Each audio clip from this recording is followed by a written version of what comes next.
What's up, everyone? Alright, in this video we're going to be working on the boosted RSX again, like we always do. Got some decently big changes we're going to be doing today. As most of y'all know, I have it's really bright, negative 17 camber in the fronts. I got negative 10 in the rear, and I just got a package in the other day, and they are camber plates. I have Air Force air struts all the way around, and these didn't come with camber plates on them. So I bought just the top hat part that are camber plates. I'm gonna put those on the air suspension. And the big news is I'm going from negative 17 all the way back down to probably like negative 5 or something like that. I'm getting rid of the camber in the front. I'm probably gonna keep the ones in the rear at 10 still, because I still want to be stance-ish a little bit. But that's what we're gonna be doing today. We're taking those little plates I have at the bottom off, putting it back to regular, putting the camber plates on top, just so I can get a little bit of camber. I don't want too much, I want a little bit. The whole reason for going back to like a regular look is because since I'm boosted, with being that much negative camber, I have no traction at all. So if I wanted to get into boost or anything like that, all I do is spin. So I don't like that. I want to go back. This negative 17 camber that I did I just wanted to do it. I knew I wasn't going to keep it long, but I had that itching for stance again, so I did it, and then now I want to go back because I want to hit boost again. So that's what we're doing. That's why we're doing that today. So yeah, I'm going to drop the whole suspension, take the wheels off, and then show y'all how to put those camber plates on. So I'm not going to film me dropping the suspension, taking all that off. I'm pretty sure y'all know how to do all that, and I've pretty much shown that before. I'm just going to take these bolts off the top and then 2 on the bottom and then pull the whole thing out. I do have to disconnect my airlines. I do have some press fittings, airlines, right here. I bought these a couple days ago because I needed one for one of my management in the back to let the air out. I'm going to see if these fit, because the fittings I have now are just the screw-on type, so you put the hose or the airline on and then you tighten it down. But every time you do that, you have to cut that end off so you can reuse it. These, you don't have to worry about that. You just press they're press fittings, so you just press them in and then they're just snug, and you press them again to take them out. So if those fit, then I'm going to do that as well. But yeah, so let me drop these off, drop the suspension out, and then we'll go from there. Before I get any further, I just took the wheel off. I just wanted to show y'all how much tire I actually had on the ground with negative 17 camber. As you can see, this is half the tire. As you can see, this is a brand new tire, and I still got the stickiness of where that sticker was. And as you can see, let me go right around here. You see, I had less than half the tire on the ground, actually on the ground. So like you see this line, this is the midline here, and I haven't even worn that off. And I've driven this probably 2.5 hours one trip, 2.5 hours back, and all that, and that's all the wheel that was on the tire that was on the ground. So I have like maybe a third of the tire on the ground. That's one of the reasons why I'm going back. Like I said, I only have a third of the tire on the ground, so if I want to get into boost and I have no traction, all I do is spin, and I do miss hitting boost. So I'm going back to, like I said, regular, not too much camber, so I can get more tire on the ground so I don't have that traction issue as bad. But yeah, that's only about a third of the tire that was on the ground. It's crazy. Alright, so I got the front struts out. So this is what the difference looks like of the Air Force, just regular top hat compared to a top hat with the camber plate. They look roughly the same, it's just you got this pivot point here. So to take this off, I'm just going to get, kind of looks like 19 maybe, something like that. Impact this off, take this top plate off, get all the appropriate bearings and stuff that needs to go on there, the spacers and all that, put it back on and tighten it. So that's what we're doing now. I'm also going to raise this up just a little bit, because I have it right now where it's sitting right now. When I completely air out, it'll rest on the front tires, and I have a little bit more room where I can raise it up more. So when I go to air up, I can air up higher and get over bumps better. But when I air out, I'll still be able to get as low as I want, just because right now it's resting on the tire, and it actually go lower if my tire wasn't there. So I'm gonna raise this up a little bit and then also put this on. So that's what we're gonna do.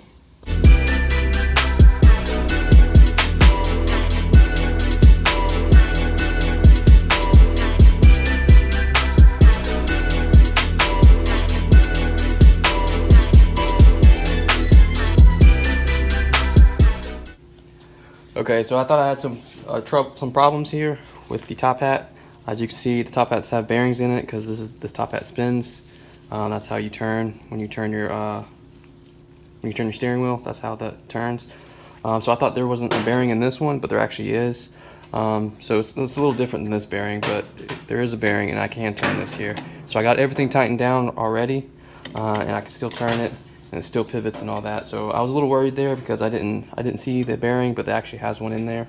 Now, if you can't really tell, I believe this sits a little bit higher than the stock one did. This one sat probably like that there. So this one sits a little higher, so I might not have to raise it as much since this sits higher, but I'll just have to keep that in mind. But yeah, it was fairly simple. All it was it came with some spacers here already for the camber plate. All I did was I used the spacer that was on the original top hat, and then slid this spacer over that spacer, and then put the top hat on, and then put the lock nut that it came with this camber plate, and it just tightened it together, and that's where this actually sits, right in between there. So everything fit good. So everything's working right now, working good. So all I gotta do is now throw this on, set my camber where I want it there, and that's it. So it's actually fairly simple to put the top hat on, as long as you have the correct measurements for the rod diameter for the strut, then you'll be fine. So everything fit up good, it matches good, it swivels, it pivots, and it does everything it needs to. So that's all good. So let me go ahead and get the other one done, and then I'm gonna throw these back in the car and then show you how to adjust the camber on the top. Well, now that I look at it, they both sit about the same height. I mean, this one does sit a tad bit higher, but not as high as I thought it was. So I don't have to really compensate for much, but I got the bags sitting where they're even, the top hat's here, so yeah, it's about the same.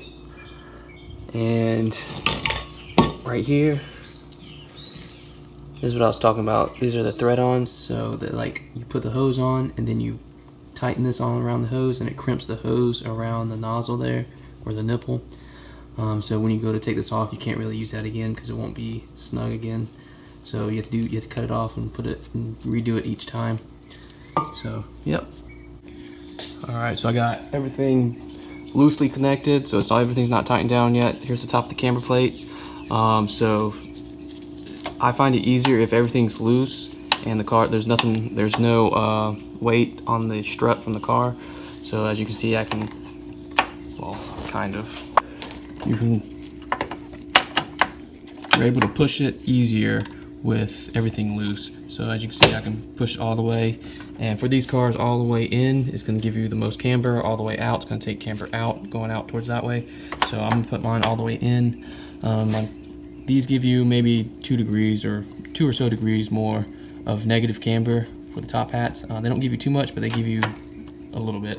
So, and there's also 4 spots where these Allen screws can go to tighten these down. I got mine backed out all the way to the very too far end, so I'm able to push it all the way, because you see there's 1, 2, there's a 3rd one, and there's a 4th one under here. So if you have that 4th one, a bolt in there, you won't be able to push this all the way to the inside. So yep, that's basically how you adjust these camber plates. They're really easy. So you just make sure you have your bolts where they're not going to block you from sliding this, and then you slide it whichever direction you want. I like doing it with everything's loose, like I said, just because it's easier to slide. But if you're on the alignment rack, you can't have everything loose because your car's on the rack. So it's a little harder to slide this back and forth with the full weight of the car, but you're able to do it. So that's it. So closer that way is negative, out this way is more positive for these cars. So that's all you do to adjust these camber plates. Alright guys, that's it for this video. I know this video is a little bit shorter than my usual videos, but I got the camber plates installed. I got my toe worked out. As you can see here, it's all pretty straight. No more negative 17 camber. If I had to guess, this is probably negative 5-ish camber, somewhere around there, 5, 6, something like that. I don't think any much more than that. But yeah, I got those plates installed, got my toe corrected, so I don't have to worry about it. I just went for a test drive and it drives fine. The tires aren't smoking or anything like that, and they don't feel hot when they're driving, so my alignment should be good enough to get me to an alignment shop. So yeah, that's it for this video. Give me a like if you enjoyed the video. Be sure to subscribe if you haven't already, and yeah, stay tuned for the next video. Thanks guys.